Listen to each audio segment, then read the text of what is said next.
Hey guys, welcome back to my channel. This is Q and I have a great video for you all. I always get questions with health or fitness advice from people asking about what they should eat. Everyone might have maybe their workout that they're really into. They're into Zumba, they're into yoga. Most people, the exercise part is easy for them because most people know you just gotta keep moving, and everyone might find that activity that is enjoyable to them. But most struggle when it comes to diet and figuring out a great meal plan that works for them and their lifestyle. So this video is going to be just kind of a beginner's guide and some tips to think of to keep in mind when creating your own meal plan. And if that's something that you're interested in, continue watching this video. And as always, let's go.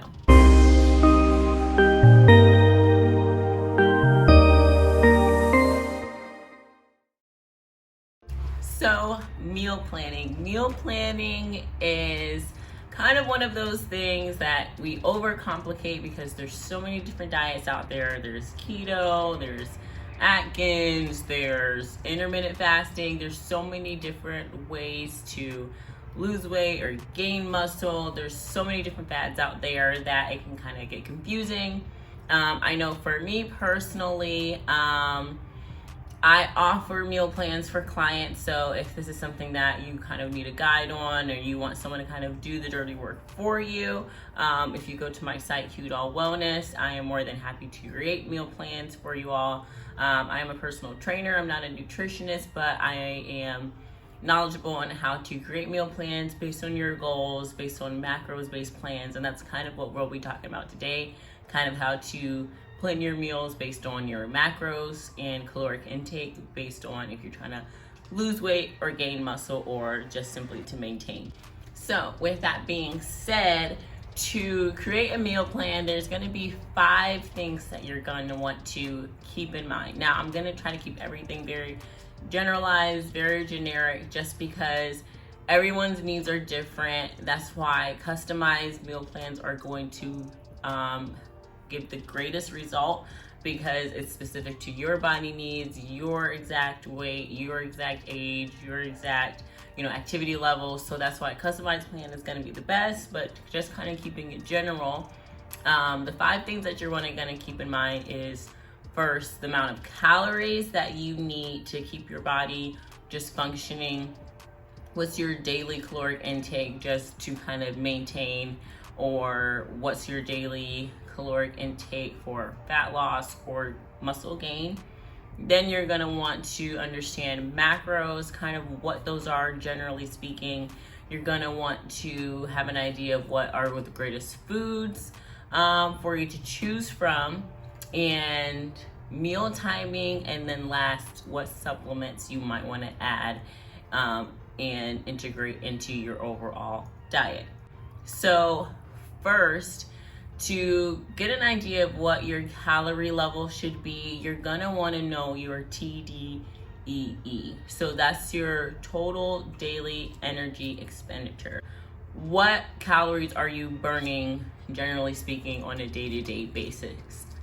So that's basically what your TDEE is. So kind of how you figure out your TDEE is learning what your BMR, or your basal metabolic rate, is times your caloric activity level is. So the amount of calories that you need to basically get through your day. So that's going to vary based on if you are someone who's not very active to someone who's extremely active. I would recommend finding some sort of TDEE tool to kind of help you figure out what your caloric intake is going to be. Because once you know that, as long as you stay in that, hey, you know what your maintenance is. So based on that, anything more than that, of course, is going to be weight gain, and anything below that is going to be fat loss or weight loss. So that's just kind of the general idea of what calories you might want to be at. So if you're someone who may not want to stick to specific foods, or you don't want to eat the same thing every day, like, hey, you've got these amount of calories that you might want to just stick with.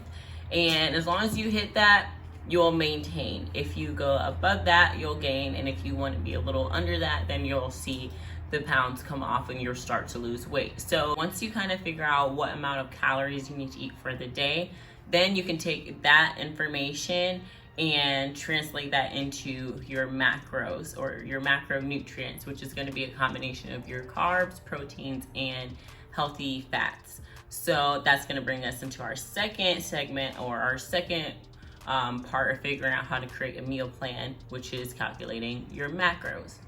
So generally speaking, rule of thumb, macros, you're going to want 1 gram of carbs for your amount of body weight, and then the same with protein. And then for your fats, you want to be somewhere around 20% of your overall caloric intake, and that's gonna give you the amount of fats that you're gonna want for your diet. So again, I'm trying to be general, and then the amount specific to your goals, your activity level, or if you're trying to lose or gain, and then the amount of time time frame you're doing this in, or if you're trying to gain a lot of muscle, lose a lot of fat, just kind of depending on what it is that you're trying to do or what your health and fitness goals are. This is going to vary, but these are just kind of general ideas. So once you know your macronutrients, then that's when you're going to want to start to look into what kind of foods that you like. So with the amount of foods or the types of foods, you're going to want to stay away from, the processed foods, of course.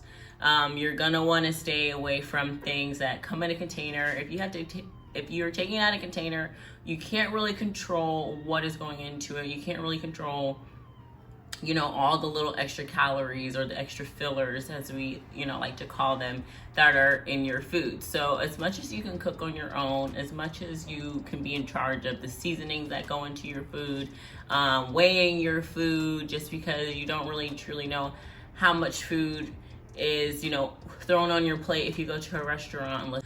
I don't want to ever say avoid foods, because that's not a balanced lifestyle. No food is off the limit. Everything is just done in balance. So carbs are okay, sugars are okay, but you're going to want to utilize them and get good carbs and get good sugar. So, sugar from fruit is probably better than sugar from a candy bar, of course. So, and then if you have those carbs, you have those sugars, well, let's utilize them. So your carbs are just basically energy. So if you're going to be sitting around all day, or if you work a very, sedentary desk job, then you may not need as many carbs as someone who works construction or someone who has a labor intensive job, because they're going to be burning those calories as opposed to if you're sitting.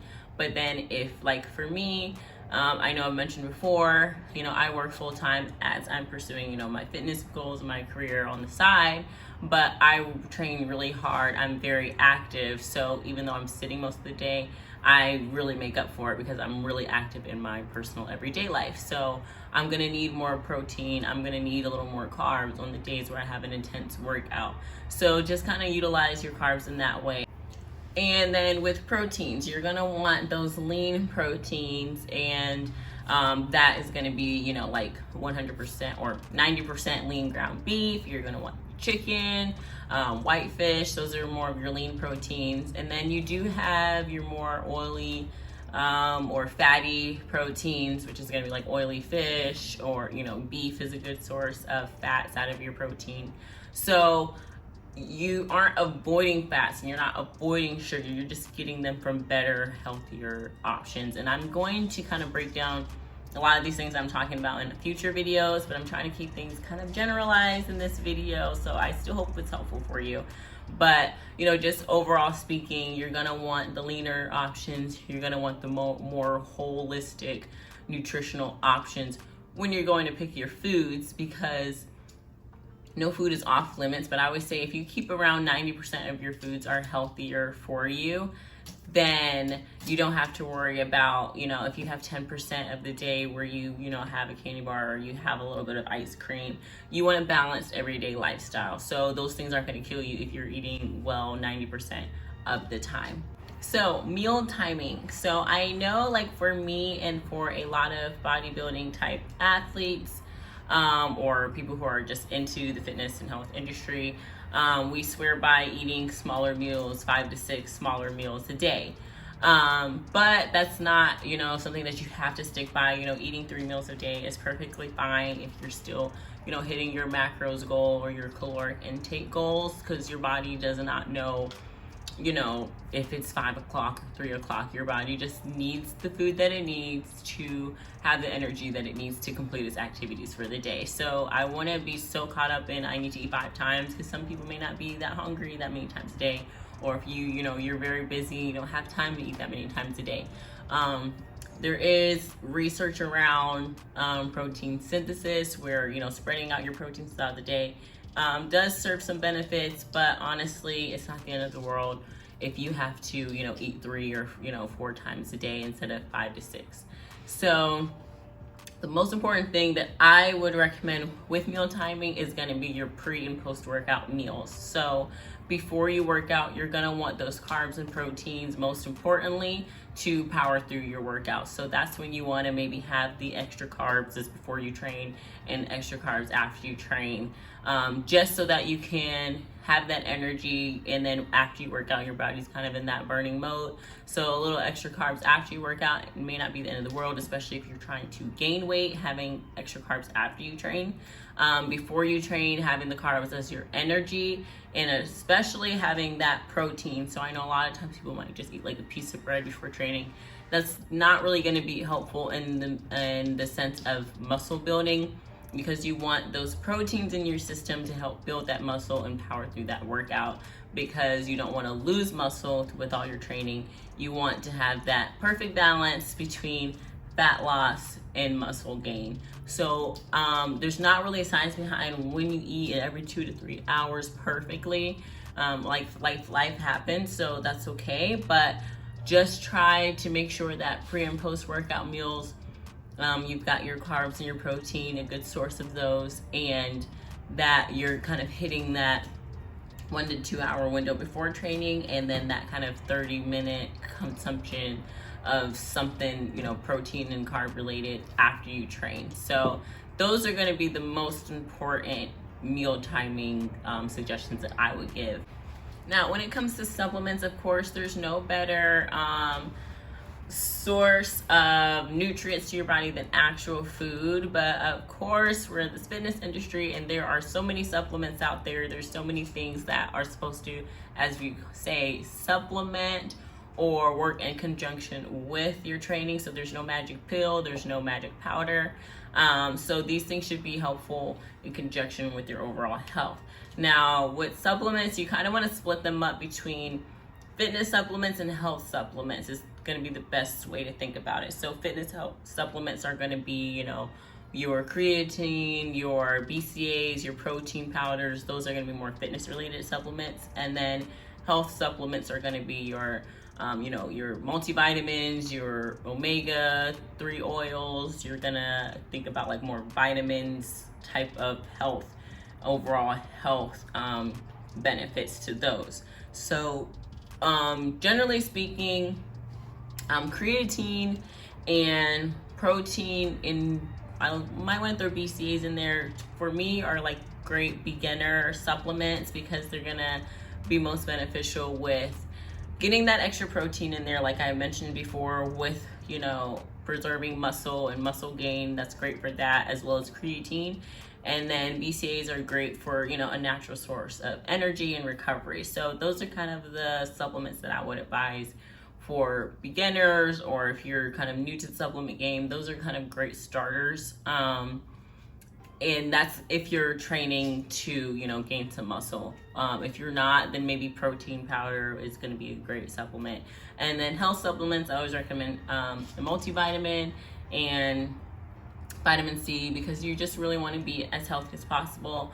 A lot of times when you're, taking things out, or you're putting your body through a change, you want to make sure that you're not getting sick, and make sure that your overall health is still intact. So that's why I recommend those supplements, just for the overall health of your day-to-day life. No one wants to get a cold all the time, and especially with COVID and all that's going on in the world, you want to keep your your immune system as high and tip-top shape as possible.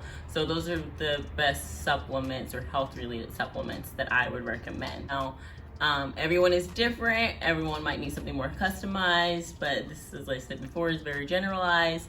And if it's just really confusing, maybe get someone to help you with a macros plan, and they kind of list the different foods that you can choose from, and boom, you can make your own meal plan that way. And a lot of people do offer just macros based plans, because I think those are going to be the best for lifestyle plans rather than a specific meal plan. Now, if you want to do that too, I offer that as well. But I hope this kind of gives you a general idea of kind of where to start. And I will be offering more videos on the specifics with foods, the specifics with supplements. But I wanted to keep this video very generalized. So if there is a specific video that you want to see, please comment below, so that way I know which part of the meal planning process you guys are most interested in. So thank you guys so much for watching, and I will see you guys in the next one. Bye.